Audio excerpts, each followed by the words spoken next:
billed as a day of anger, but it's become a day of chaos right across Egypt. Downtown Cairo is a battle zone as tens of thousands of protesters hit the streets, clashing with Egyptian security forces, all demanding an end to President Hosni Mubarak's 30-year reign.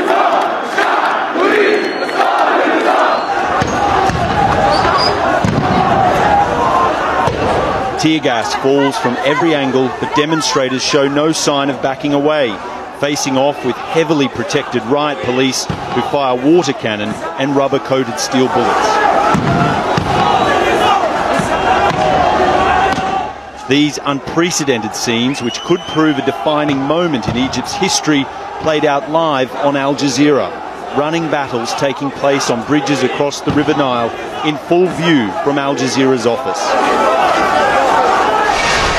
Inspired by the downfall of Tunisia's long-serving president, these acts of defiance suggest many Egyptians have indeed lost their fear of any crackdown their government could launch.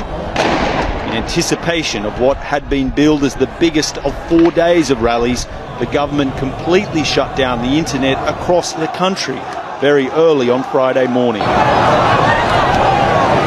Mobile phone networks also jammed from 10 a.m. in an attempt to stop people from communicating. But what couldn't be controlled by the regime is Friday's day of prayer. As people flooded out of mosques around 1 p.m, the clashes began. These scenes were filmed at a mosque in Giza, where Nobel laureate and pro-reform campaigner Mohamed El-Baradei was praying. He and many others were pinned down inside the mosque as tear gas and water cannons tried to end the demonstration. High-profile opposition leader Ayman Noor was injured at another Cairo mosque and hospitalised. There has not been any definitive leader of this protest movement so far, and that still remains the case, as the people speak in a loud and to this point unified voice.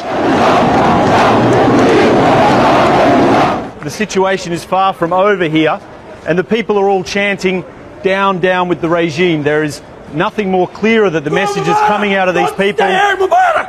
There you go, exactly that. Don't stay here, Mubarak. It's their clear, simple message that they want to get across.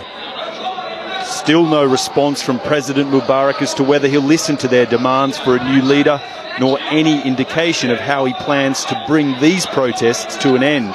But it's sure that a man who's maintained state of emergency powers for all of his 30-year reign will not be letting go lightly. Dan Nolan, Al Jazeera, Cairo.